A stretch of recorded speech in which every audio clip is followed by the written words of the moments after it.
Oh, it's nice and cool in here. Yeah. That's good. Usually a hotel could be like the stuffy rooms. Oh my god, I would get so claustrophobic in here if it was hot. Oh, it's been that way. We all know that. Speed. Anyway, congratulations. Thanks. I don't know what the process for you taking on this role. Was it something that you had... was it a long process as far as calling back, coming back, or did you know right away when you... after the audition? Or not even, it might not even have been an audition. I auditioned. I was working on something else, and I was on location. Yeah. And I only had like 2 weeks left of filming, and so I wasn't really interested in reading scripts. I was really focused and preoccupied and being like a snooty actor. And this was like forced on me, like it was such a big deal.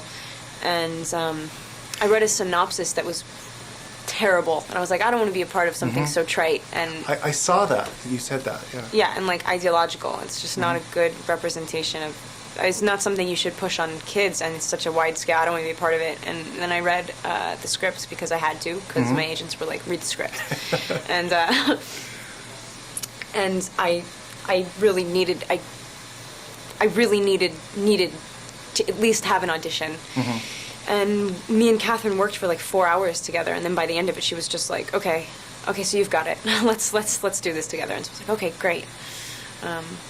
That's how it happened. What did you think of the book when you read it? Or did you read the book?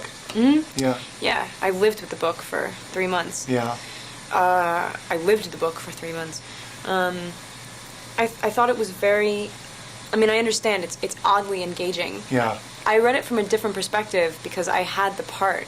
I put myself in her position entirely, but I feel like that's sort of what everybody has to do. It's first-hand narrative, like first-person narrative, and you know, she's sort of the vessel that you experience the story through. So.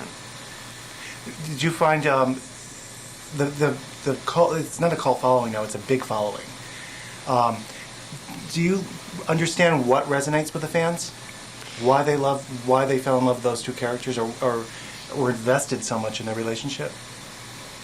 I don't know what it is. Yeah. I mean, the two of them are very complicated and on the surface not what you. I mean, they're not what you would expect. Right. Especially in the first book, they're like, you know, the power balance is so off. It's like you would think that the vampire would be this perfect, and he is supposed to be perfect, but he's so flawed. And she, that's one of the things that she loves about him, and it can sort of like help him through. So she's the assertive one. It's weird. Do you relate to her at all? Do you feel there's a part of her that you're like as well, personally? Yeah, I feel like I couldn't play a different character when I did this movie. It was like impossible. It was weird. Really? It wasn't. Being an actress, because you've done a lot of different, you play different people. Yeah, I know. It's so weird. It was like, I mean, she is a very distinct character, but at the same time, I really could only bring myself to her because that's what everybody does when they read the book. You pick and choose personality traits that are sort of apparent in the book and project your own onto her, and justify the things that she does personally. So it was weird being so exposed. Yeah, no, because it came across. I mean, you were really engaged watching your characters. Cool. They were very good. Anyway, we're going to leave it at that. Okay. Congratulations.